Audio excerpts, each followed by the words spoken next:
Humans are really good at two things: destroying ecosystems and pouring concrete over the evidence. We've paved what seems like the entire planet. As evidence, we've built a road that goes from the frozen toes of Alaska all the way down to the heels of Argentina, the Pan American Highway. 19,000 miles of unbroken asphalt.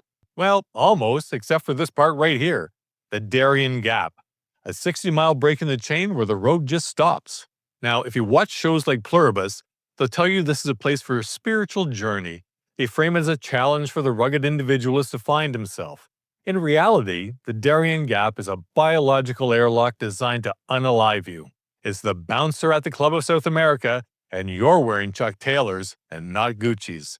Why has no government, no army, no trillion-dollar infrastructure project ever conquered this strip of land? Because this isn't just a forest, it's an active digestive system. Welcome to the green hell. First, let's talk about the floor.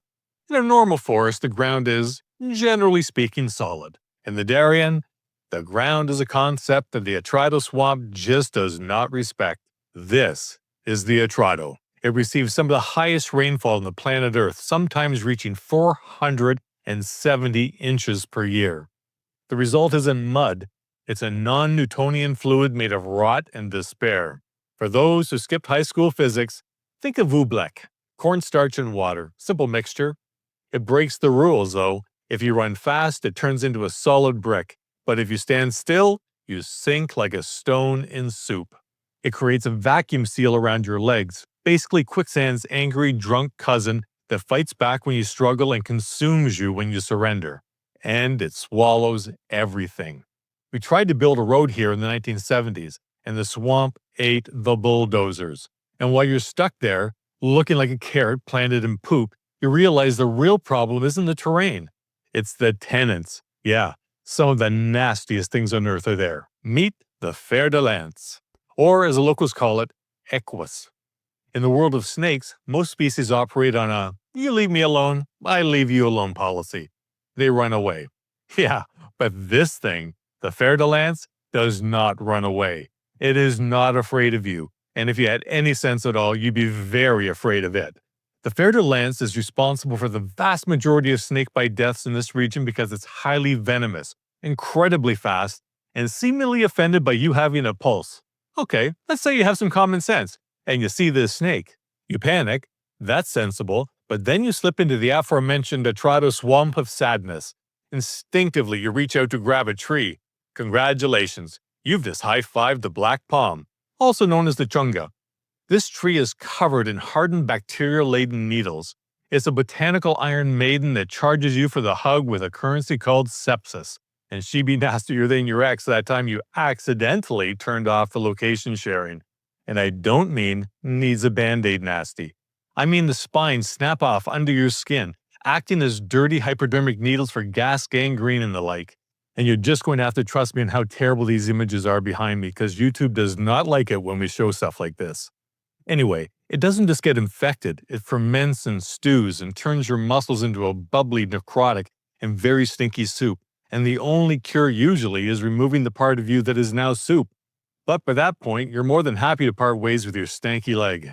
But don't relax yet, because the floor is literally made of hate. Here's the Brazilian wandering spider. Most spiders work from home. They sit in the web and wait for Uber Eats. This guy commutes. It actively walks the jungle floor all night looking for trouble, often finding your boot instead. Its venom causes intense pain, tremors, and, I'm not making this up, a painful erection that lasts for hours. And believe me, it'll be the first time a guy complains about that lasting for hours. It's the only animal that kills you, and then gives your mortician something to talk about over lunch. And then there's the bullet ant. It's not called that because it's fast. It's called that because the sting feels like taking a round from a deer rifle. Justin Schmidt, a scientist who voluntarily lets bugs sting him for a living, a true hero of bad decisions in my opinion, rated this a 4.0 plus, the highest score possible. He described the pain as walking over flaming charcoal with a 3-inch rusty nail in your heel. And the best part? It doesn't stop. The pain comes in waves of burning, throbbing agony that lasts for 24 hours straight. It doesn't kill you, it just resets your nervous system to scream and leaves the volume knob broken. And if you survive those killers, well, this charmer, the white-lipped peccaries?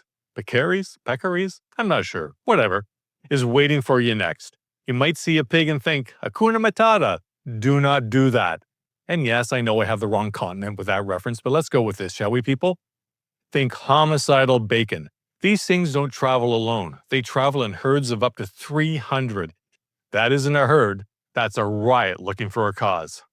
And before you see them, you hear them. They grind their razor-sharp tusks together, creating a sound like 1,000 skeletons shivering.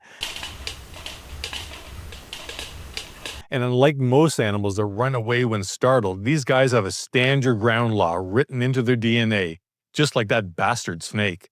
And if you think, I'll climb a tree to escape, well, think again, because they don't leave. They have nowhere else to be, so they'll hang at the bottom for days just to make a point, and they have lots of time to wait for you to fall asleep and fall into the eternal slumber. Which brings us to the jaguar, the silent watcher. Honestly, after the boner spider and the murder pigs, if a jaguar finds you, you should probably run towards it just to end this hell. Why? Because unlike lions or tigers that choke you out slowly while you struggle, the jaguar has a unique finishing move. It will often bite directly through the skull and into your brain. It's the strongest bite force of any big cat, specifically designed to crack turtle shells, or in your case, your precious noggin. And it's the only predator that respects your time. It turns the lights out before your knees hit the mud. In the Darien Gap, that's not murder, that's mercy. In the Gap, the drama can also be parasitic and doesn't give a shit about a tourist's personal journey. Case in point, here's the kissing bug. It bites your face while you sleep and defecates in the wound. I'm not making this up. To give you Chagas disease, a heart condition that kills you years later. It's the gift that keeps on giving, until your heart explodes anyway.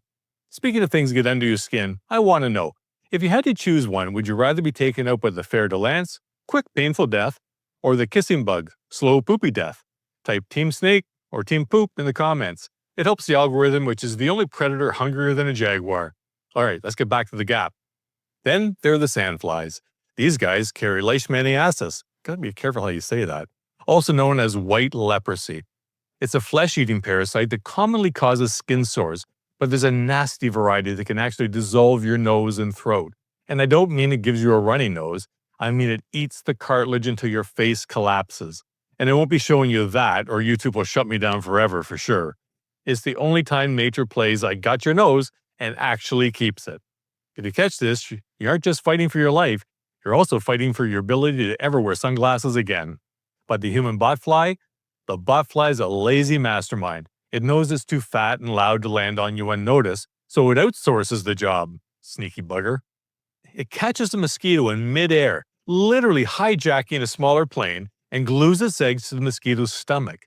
When the mosquito lands on you for a drink, your body heat melts the glue.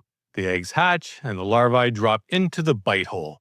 The maggot then lives inside your meat, eating you from the inside out so it can grow up to be a beautiful fly. It's basically a DIY reenactment of the movie Alien, and trust me, you won't like the baby. The Darien Gap is the only place on Earth where Mother Nature looked at human civilization and said, "Not today, fuckers." And maybe that's good. We need a reminder that we aren't the main characters of this planet. We're just the buffet. Stay wild, but seriously, stay out of the Darien Gap.